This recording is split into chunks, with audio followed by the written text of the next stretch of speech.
Télé-Québec, l'esprit ouvert.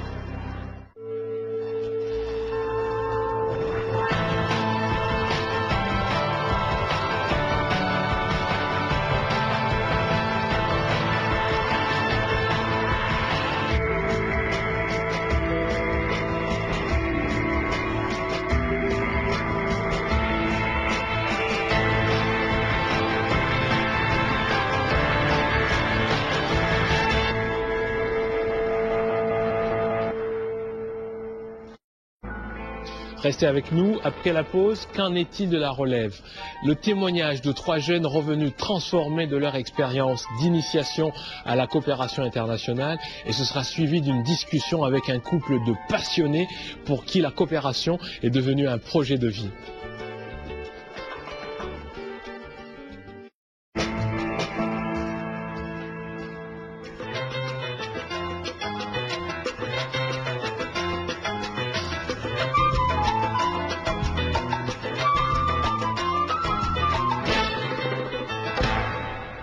Malgré les déceptions, malgré les difficultés, malgré les règles de sécurité, c'est certain que c'est un cadeau. Une couple d'exemples de consignes de sécurité?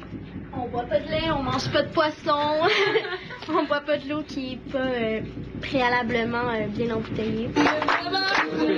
Tu es en train d'apprendre avec tes sens, tes oreilles, tes yeux, l'odorat, à le toucher. Tandis que dans une école, c'est le rang d'oignon, mais il y a une autre forme d'apprentissage. Quel sera demain le visage de l'aide au développement? Y aura-t-il même des volontaires prêts à partir? La présence de plus en plus grande d'étudiants inscrits dans des programmes internationaux du Québec le laisse croire. 3 jeunes d'une école montréalaise ont participé à un programme d'aide au développement en République dominicaine, une expérience, semble-t-il, qui les a transformés.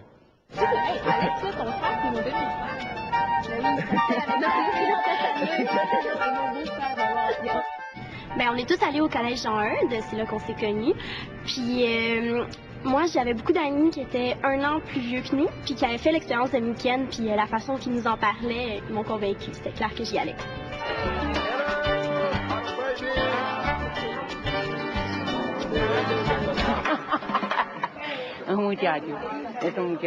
J'ai osé, dans le passé, voyager en dehors du monde du touriste.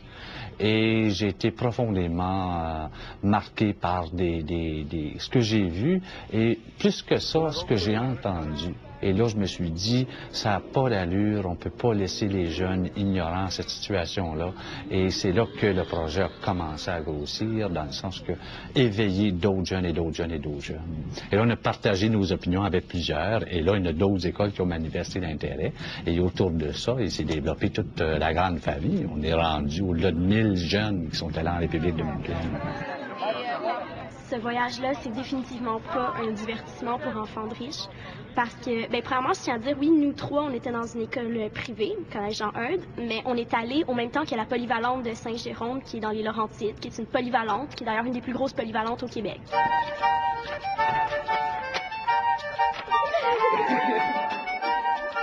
En République dominicaine, on habitait dans la petite ville de San Pedro de Macorís.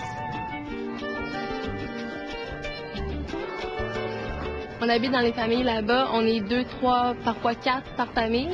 Et on reste là 1 semaine, puis vraiment, après 2, 3 jours, on se sent comme si on était chez nous depuis vraiment longtemps. On est allé dans les Batailles, c'est des champs de canne à sucre dans lesquels les Haïtiens sont vraiment exploités. C'est l'équivalent des esclaves. Donc, c'est en arrivant là-bas, moi je pensais à arriver là-bas que ça allait être la grosse misère. Puis ces gars-là allaient nous regarder comme si on était des voyeurs, des Américains qui venaient les regarder, on faisait une étude sur eux. Mais la première chose que j'ai su, c'est qu'on arrivait là-bas, puis il y a plein d'enfants qui sortent dans les mains, qui te prennent par la main, qui sont contents, qui veulent te montrer leur maison, qui veulent te montrer ci, qui veulent te montrer ça. Donc je pense que ça m'a tellement donné un choc, je m'attendais tellement pas à ça. La raison pourquoi on va en République dominicaine, c'est que, d'abord, la République dominicaine, c'est pas si loin que ça. C'est 4 heures d'avion.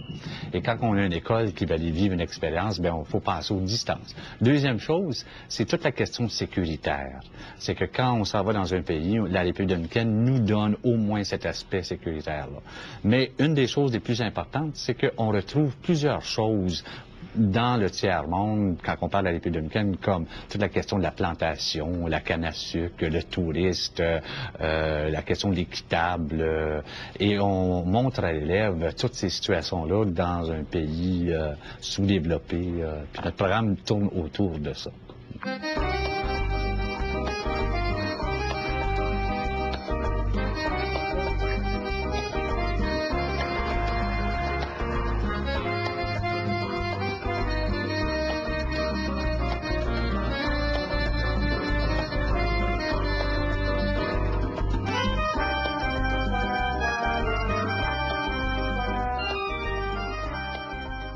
Il y a deux visions, je pense, qu'en Amérique du Nord, on peut avoir de la situation là-bas si on n'est pas allé. La première vision, c'est on se ferme les yeux, on fait semblant que ça n'existe pas, puis on pense que c'est vraiment pas si pire. La deuxième vision, c'est vision mondiale. Tu sais, des enfants avec un gros ventre qui pleurent puis qui sont pas heureux. Puis moi, je me disais, c'est trop extrême pour être la réalité. Tu veux aller voir c'est quoi vraiment là-bas, puis oui, ils sont pauvres, mais non, c'est pas vision mondiale. Vraiment, c'est un programme qui demande une maturité. Et puis, on fait appel vraiment aux jeunes secondaires 5. Parce qu'on va loin, d'ailleurs. Parce que c'est pas juste aller au soleil, là. C'est que on leur brasse vraiment le coco, là.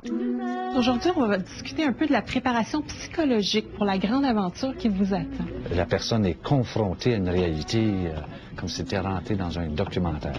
Depuis que je suis petit, je trouve ça super. Ça me brasse, là, mais je change ça pour rien au monde, là, pour vrai. Là.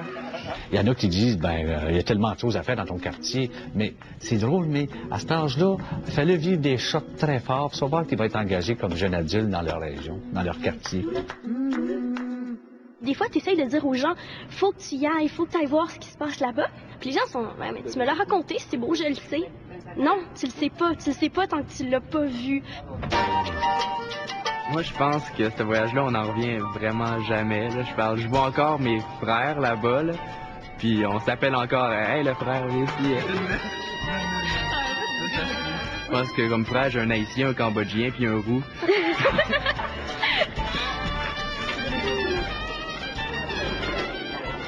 La raison pourquoi on a voulu vraiment voir un autre monde, c'est parce qu'on savait qu'il y avait quelque chose d'autre. Puis on pouvait pas vraiment se résoudre à dire, OK, on a notre bulle nord-américaine, on est riche, on est bien, c'est ça.